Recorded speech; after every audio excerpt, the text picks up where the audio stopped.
Après, j'ai des formats un peu plus... J'ai deux formats un peu plus petits. Donc déjà, j'ai Léon... Léon Leeson, je sais pas comment le dire. Léon Leeson, Marilyn J. Ahan et Elisabeth B. Leeson. L'enfant de Schindler. Aux éditions Pocket Jeunesse. J'adore ce qui se passe à la Deuxième Guerre mondiale. Mais en même temps, comment dire, j'adore, mais c'est pas tout non plus. Il y a certains livres qui parlent de la guerre qui ne m'intéressent pas du tout. Là, c'est l'histoire du plus jeune garçon sauvé par Oskar Schindler, aussi intense que le journal d'Anne Frank. C'est écrit là, par là, si vous voyez. Et donc, c'est l'histoire de Léon Leeson qui nous raconte sa vie quand Oskar Schindler l'a sauvé sur sa fameuse liste de tous les juifs qu'il a sauvés pour travailler dans son usine. Et il faut savoir que Steven Spielberg s'inspirait d'une histoire vraie pour la liste de Schindler. Donc c'est un témoignage, on peut dire, du plus jeune garçon sauvé par Oskar Schindler.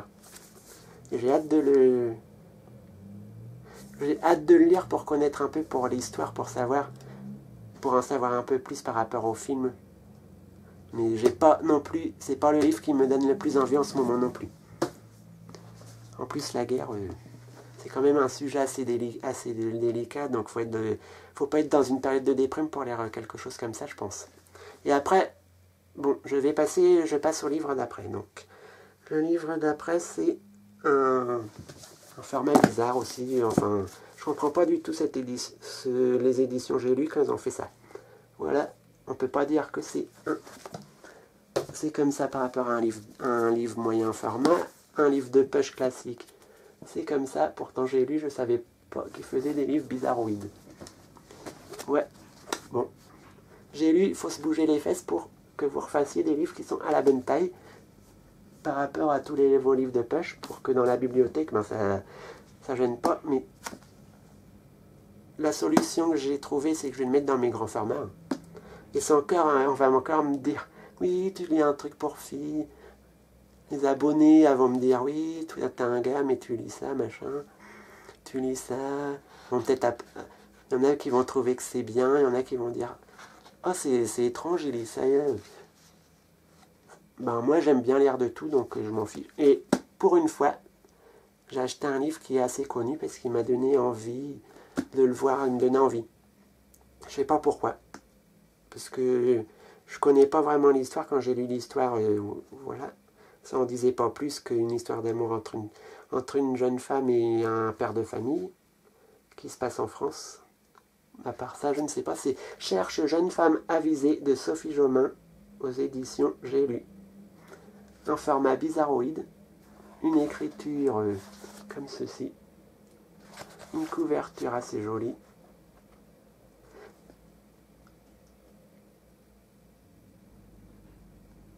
Et suivant ce qu'on lit derrière dans l'écriture en rouge, sur de la petite biographie de Sophie Jomain qui fait 3 lignes. C'est inspiré d'un célèbre conte de Grimm. Grimm, c'est ceux qui ont fait Hansel et Gretel, Blanche-Neige, les 2 frères, je crois, un truc comme ça. C'est Cherche jeune femme avisée, plein d'humour et finesse. Mais ils disent pas c'est inspiré de quel conte. Je crois que j'avais vu. Oui, j'ai vu ça à la fin. J'avais regardé la fin et à la fin ils disent de quel conte s'inspirer dans l'histoire. Ils nous expliquent dans l'histoire de quel conte c'est inspiré. Et c'est un conte que je ne connaissais pas du tout. Et ils disent pourtant que c'est un conte célèbre de Grimm. Mais moi, niveau conte, j'en ai pas lu beaucoup. J'ai dû lire Nils Holgersson de Selma Lagerlöf. Peter Pan, mais Peter Pan c'est une pièce de théâtre. En conte, j'ai lu Alice au Pays des Merveilles. Et je vais arrêter là parce que je digresse complètement du thème. Ensuite, je vais passer dans une collection que je ne connais pas beaucoup parce que je vais en avoir que 2. Archie Push en suspense, Nicolas Meyer La solution à 7%, et qui est un livre... c'est écrit d'après un manuscrit inédit du Dr Watson, mais il faut savoir que le Dr Watson est un personnage inventé par Arthur Conan Doyle, comme Sherlock Holmes aussi, et donc là il est parti d'une théorie qu'ils avaient retrouvé un manuscrit inédit du Dr Watson et que le Dr Watson racontait une histoire qui s'appelle La solution à 7%. Ça fait... Et dans cette collection-là, en suspense du même auteur de Nicolas Meyers, d'après un manuscrit inédit du Dr Watson, j'ai aussi Sherlock Holmes et contre le fantôme de l'opéra ou contre le fantôme de l'opéra, donc je ne sais pas exactement. Mais bon, Sherlock Holmes, j'adorais la série télé de ma jeune, que je voyais de 84 à 94, donc par contre j'ai moins aimé celle qui est la version moderne à Londres dans les années 2000-2010. J'ai moins aimé, mais bon. Comme j'ai aimé, je me suis dit Sherlock Holmes, c'est toujours un classique. Là, un classique revisité du point de vue d'un auteur. Ça peut être toujours pas mal. Et le policier, ben, c'est mon genre de prédilection, donc je suis sûr de toujours me faire assez plaisir. Ensuite, nous passons à Pocket. Alors, Pocket, je vais commencer par celui que j'ai acheté en premier, qui est Pocket de Les vestibules des causes perdues de Manon Moreau. Alors ça fait suite à un livre que j'avais acheté qui se trouve tout là-bas derrière, qui est un livre couverture jaune tout au fond. Donc je vais pas le sortir parce que je me rappelle pour voir le titre, mais je crois que c'est En route pour Compostelle, un truc comme ça. Un livre que je vous parle, mais je n'ai toujours pas lu, cela non plus. Et donc là, c'est encore une histoire de... Je crois que c'est à Paris. Enfin, vu le titre et le nom de l'auteur, je pense que c'est des personnages français qui sont en France. Et ils vont aller à Saint-Jacques-de-Compostelle et ça a l'air assez émouvant, marrant. Enfin, il y a de la religion, je pense, dedans, parce que Saint-Jacques-de-Compostelle, c'est quand même en Galilée. En Galice, qui est la région qui se trouve au-dessus du Portugal et qui est au sud, au nord. Que je compte. Oui, que je compte, c'est au nord-ouest de l'Espagne, à l'opposé de Barcelone et tout ça, de la Catalogne. Donc, ce livre, ils disent que c'est un roman drôle et émouvant qui donne envie de boucler son sac. Pèlerin Magazine. Donc, moi, je me dis, la couverture est jolie. Les dessins comme ça, j'aime bien parce que ça change des personnages, des têtes avec des vrais gens. La couleur est... Ouais, l'histoire Saint-Jacques-de-Compostelle, ça a l'air pas mal. Enfin, voilà, un contemporain. Un livre contemporain qui, des fois, fait du bien entre des policiers, de la fantaisie, de tout ce qu'on veut, de la science-fiction, des mangas. Ça fait du bien. Et là, je vais vous présenter un livre d'un auteur que j'achète tout dès que ça sort, ou un peu plus... ou enfin, j'achète son livre obligatoirement. C'est David Gibbons, Pharaon. Alors, David Gibbons, j'adore.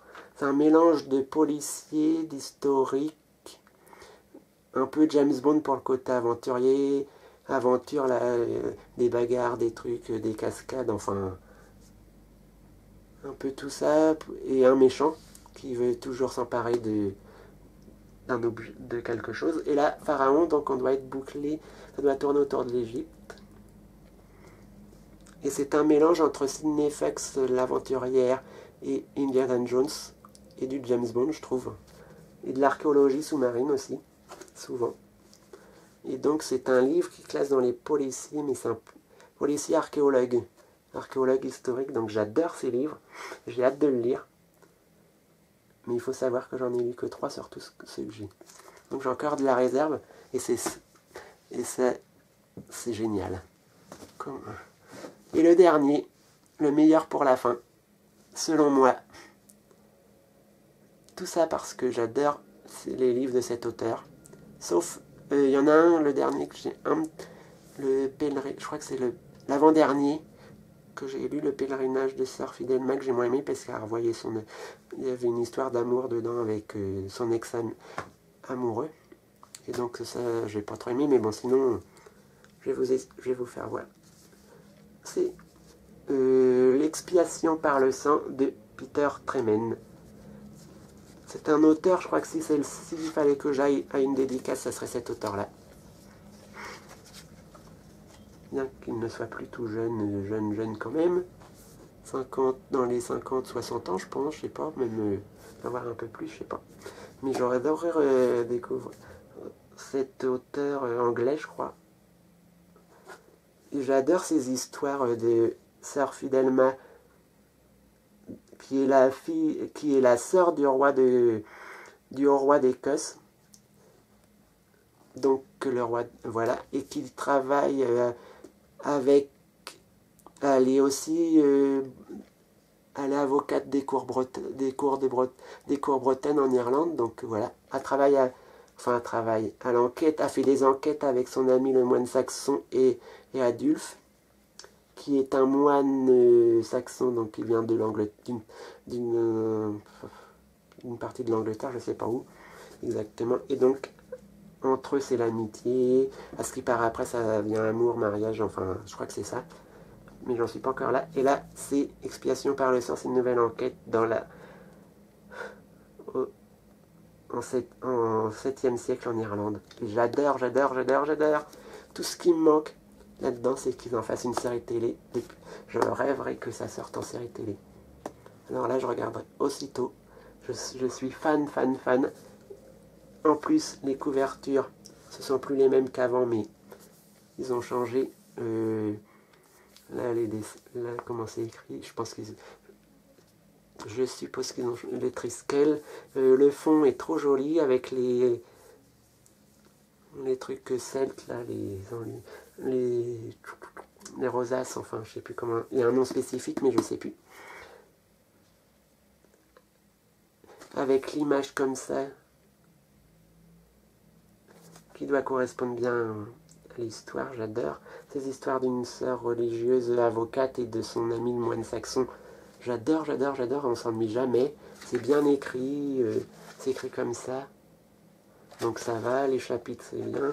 À la fin, on a toujours les réponses à ce qu'on attend. On sait ce qui s'est passé, la résolution de l'enquête. En plus, ça fait voyager dans des lieux, l'Irlande, j'adore. À cette époque-là, c'est une époque peu connue, donc on apprend plein de choses. En plus, il y a des mots bretons. Je crois que c'est breton, enfin breton, celte ou gaélique, je sais plus. Qui sont expliqués, mais des fois ils font référence comme là, ils font référence à un tome d'avant, donc c'est bien parce que ça va dans la continuité un peu. J'adore. Je crois que il y a les personnages principaux au départ. Bon, les principaux comme Fidelma, son frère, il y en a plein que je connais quand même, et ceux qui apparaissent dans le tome. Il y a une petite note historique qui est un peu plus courte. Et par contre, ce qu'il faut savoir, c'est que dans la collection Grand Détective de 10-18, qui fait partie de Fleuve Noir et de Pocket et tout ça, c'est que dans cette collection-là, ils ont tout changé. Avant, c'était blanc. Là, c'était une image, donc ça pouvait être blanc. Si le fond était blanc avec une image, enfin, c'était une image comme ça, une couverture normale. Il faut savoir que maintenant, ils ont changé. Là, ils l'ont mis en plus gros. Ils ont mis noir. Et je trouve que c'est carrément une idée de génie. Les trucs policiers, mettre en noir, ça correspond trop bien. Et donc, j'adore. Donc, je vais remettre le petit bandeau. Je vous en parlerai peut-être quand je l'aurai lu. Mais avec les tomes où il y a plusieurs... avec les séries où il y a plusieurs tomes comme ça, et qu'il vaut mieux les lire dans l'ordre, parce que l'histoire contient des éléments de ce qui s'est passé avant quand même. Il faut savoir que j'ai du mal, parce que je ne sais pas... J'ai un peu de mal parce que je ne sais pas toujours comment faire. Enfin, j'ai jamais expliqué non plus. J'ai expliqué que sur un thème